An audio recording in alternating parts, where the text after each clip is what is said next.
हरी भरी घास से भरे एक अत्यंत विशाल और खुले मैदान में, जहां दूर दूर तक फैली हरियाली आंखों को सुकून देती थी और हवा में प्रकृति की हल्की सी सरसराहट हमेशा सुनाई देती रहती थी, एक छोटी सी लेकिन बेहद मेहनती चींटी और एक मस्त मौला बेपरवाह टिड्डा रहते थे। वह मैदान सुबह सूरज की पहली किरणों से जग जाता और शाम को ढलते सूरज के साथ सुनहरे रंगों में रंग जाता। गर्मियों का मौसम अपने पूरे यौवन पर था। दिन लंबे और उजले होते और रातें हल्की ठंडक से भरी होती। चींटी हर दिन तड़के उठती, जब ओस की बूंदें अभी घास पर चमक रही होती। वह अपने छोटे से शरीर से कई गुना बड़े अनाज के दाने उठाकर बड़े धैर्य और लगन से अपने बिल की ओर बढ़ती।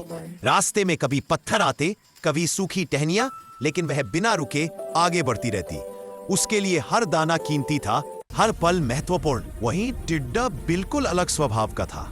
वो देर से जागता, आराम से अपने पंख फैलाता और ठंडी हवा के साथ झूमते हुए मधुर धुनों में गाना शुरू कर देता। उसे लगता था कि यह खुला मैदान हमेशा ऐसा ही रहेगा, हरा, खुशहाल और जीवन से भरा। वो कभी ऊंची घास पर बैठकर गाता, कभी खुले आकाश की ओर देखकर अपनी धुनों में खो जाता। जब भी वो चींटी को भागते दौड़ते देखता, हंसते हुए उसे टोकता और कहता कि इतनी मेहनत करने की क्या जरूरत है, जब चारों ओर सब कुछ आसानी से मिल रहा है। चींटी उसकी बात सुनती, एक पल रुकती, लेकिन बिना बहस किए फिर से अपने काम में लग जाती। समय यूं ही बीतता गया। गर्मी के दिनों के बाद मौसम ने धीरे धीरे करवट बदली। हवा में ठंडक बढ़ने लगी, आसमान में बादल देर तक ठहरने लगे। एक दिन अचानक तेज बारिश शुरू हो गई। कई दिनों तक बारिश होती रही। मैदान की मिट्टी गीली हो गई, घास झुक गई और खुले में रहना कठिन हो गया। इसके बाद ठंडी हवाओं ने माहौल को और बदल दिया।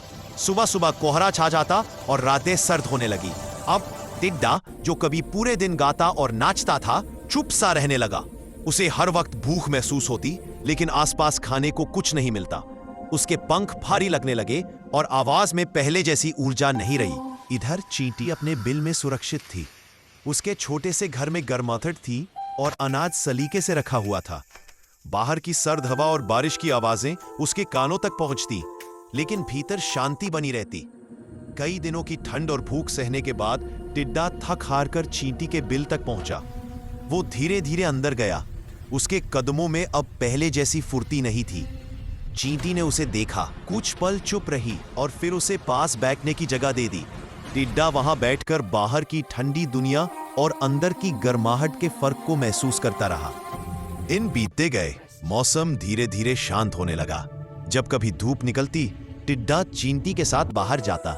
इस बार वो सिर्फ हवा और धूप का आनंद नहीं लेता, बल्कि चींटी के साथ मिलकर मैदान में बिखरे दानों को ढूंढता, उन्हें संभाल कर उठाता और वापस लाता। मैदान फिर से जीवन की ओर बढ़ने लगा और टिड्डा अब हर दिन को पहले से कहीं ज्यादा ध्यान और समझ के साथ जीने लगा।